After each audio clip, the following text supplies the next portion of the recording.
আরে মনি মনি কেবল সারথীকে ডেকে ডেকে বলে, সারথী রে, ও সারথী, আমার তো আয়ু হয়ে গেছে একেবারে অল্প। এই আশ্রম বাদিয়ে বলো সারথী রে, আমি আর বাঁচিব কতদিন? পিছনে বসে কথা বলেন কেন?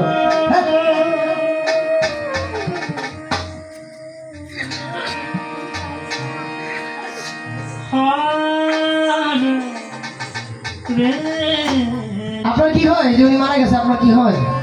কিছু হয়? আজকে যদি উনি আপনার মাসি পিসি জেঠিমা না হয়, যদি আপনার মা হইতো। কৃষ্ণ ভাই রে, আমার কথা রাগ করেন কিনা জানি না, এই জগতে টাকা হলে সবকিছু করতে পারবেন। বাড়ি ঘর যদি বন্যায় ভাষা নিয়ে যায়, একদিন টাকা হইলে ভগবান দয়া করলে তার চেয়ে ডাবল বাড়ি তৈরি করতে পারবেন। আরে একবার জিজ্ঞাসা করে দেখেন, যারা মা হারা হয়েছে, যারা মাকে হারিয়েছে, তাদের মনের অনুভূতিটাই রাজধানী কেমন। আজকে কতদিন হয়ে গেল, ঘরে যেই ঘরে মা ছিল, ঘরের জায়গায় ঘর পড়ে রইল, কিন্তু মা কোথায় চলে গেল? মা বলে ডাকার মতো মানুষটা তাদের কাছে আর নাই।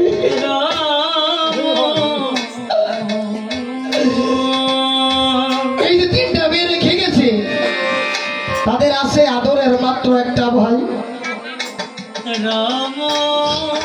শাস্ত্রে বলেছে, যদি পিতার অবর্তমানে বড় ভাই থেকে থাকে, তখন বড় ভাই হয় পিতৃ সমতুল্য। অন্তরে করবেন বিবেচনা, বাবা মরে যাওয়ার পর যদি ভাই ভাইয়ের মতো হয়, বোনের মনে কোনোদিন কখনো কষ্ট নেবে না।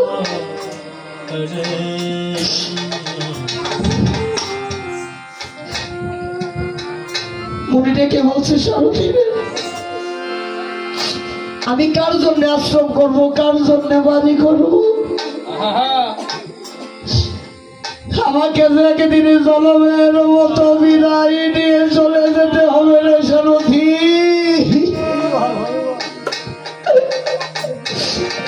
সারথী রে, এই দুনিয়ায় আমি থাকতে পারবো না রে সারথী। আমাকে যে একদিন আমাকে জলমের মতো বিদায় নিতে হবে সারথী। কৃষ্ণ, আমি যেদিন চলে যাব, আমার সব কিছু পড়ে থাকবে সারথী। আমার সেদিন শত ডাকিলেও আমি আর সারা দিতে পারবো না। যেমনি করে আজ সন্তানরা মা মা বলে কাঁদছে, মা কি তাদের সাথে কথা বলে? আর কোনদিন। আর মেয়েরাও স্বামীর বাড়ি থেকে বাবার বাড়ি এসে মাকে মা বলে ডাকতে পারবে না। মনের অভাব, মনের দুঃখ, মা গো, মা ছাড়া বাবা ছাড়া অন্য কেউ কোনোদিনে বুঝে না। যাদের মা আছে, যাদের বাবা আছে, আমরা তারা থাকতে এখনো বুঝতেছি না। যেদিন মা বাবা চলে যাবে, মা বাবা যেদিন চলে যাবে, সেদিন আমরা সকলে হারিয়ে কাঁদবো। কেমন করে কাঁদবো জানেন? যেমনি করে আজ সন্তানরা মাকে হারিয়ে কাঁদছে। ওরে আমি আর কি দেখা পাবো,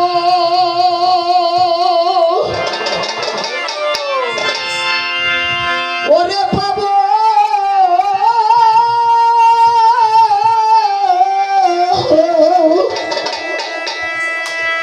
পাবো রে,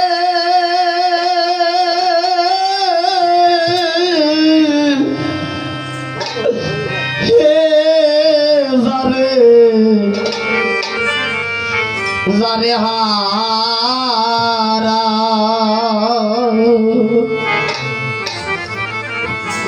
আমি যারে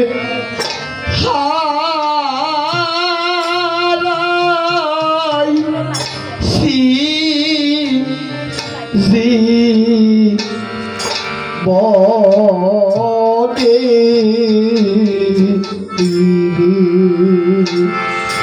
ওজারে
ওরে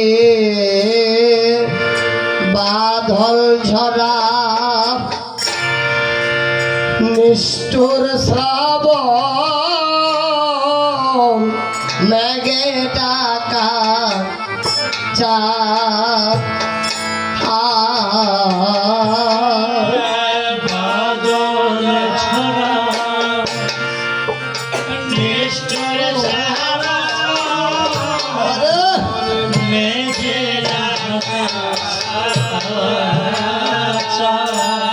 ওরে আমি এমনি ভাবে ওরে হারাইছি রে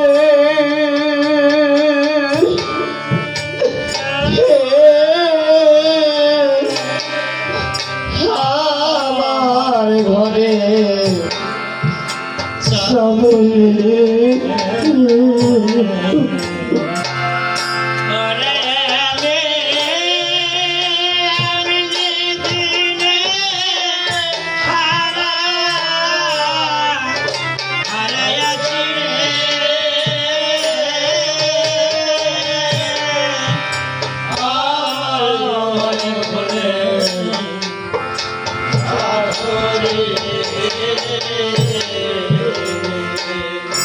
ওরে সেজেছিল ওরে আলোর ঝর্ণা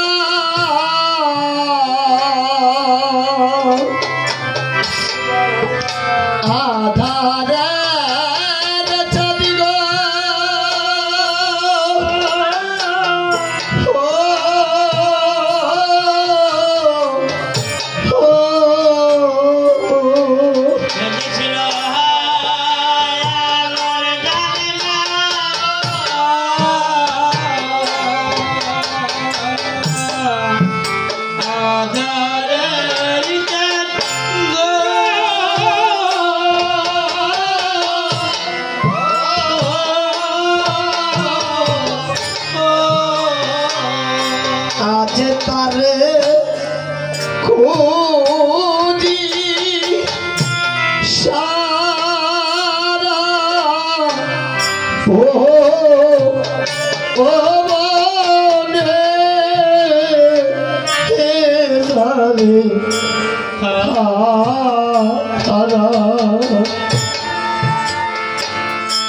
আমি যারে যারে হারা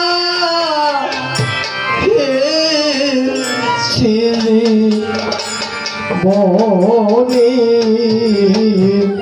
রে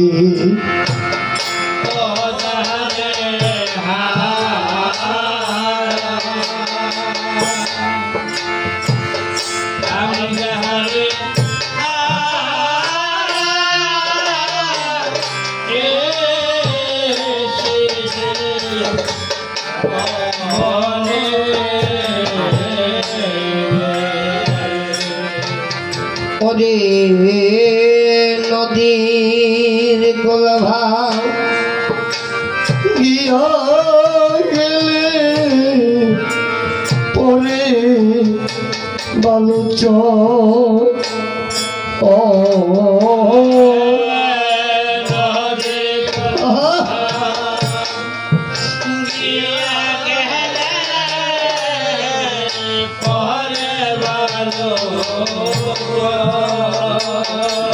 ওরে একদিন সেই মনের কুলবা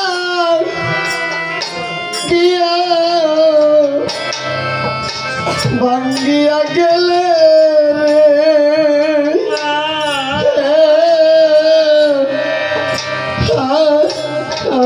পরে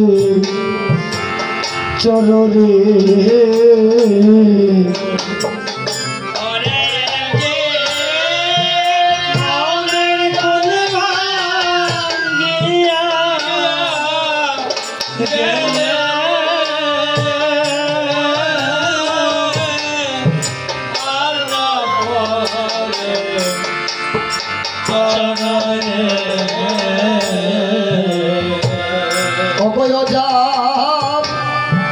ভেঙ্গে গেছে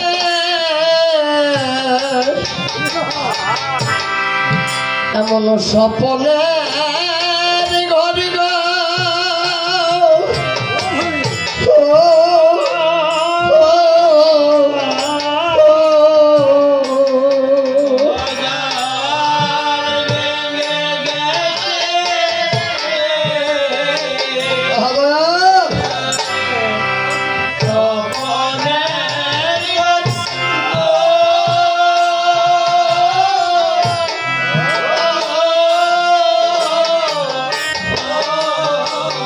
অগো সেই ঘর বাঁধে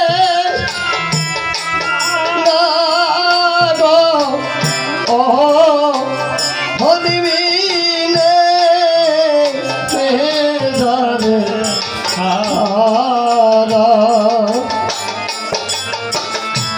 আমি জানে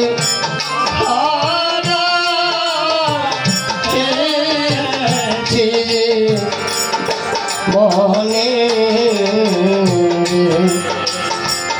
জানে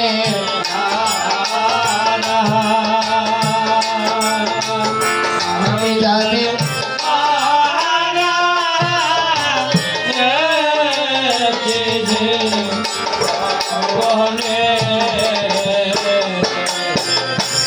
আমি আর কি দেখা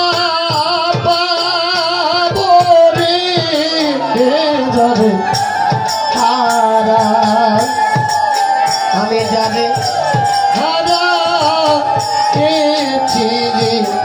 বহনে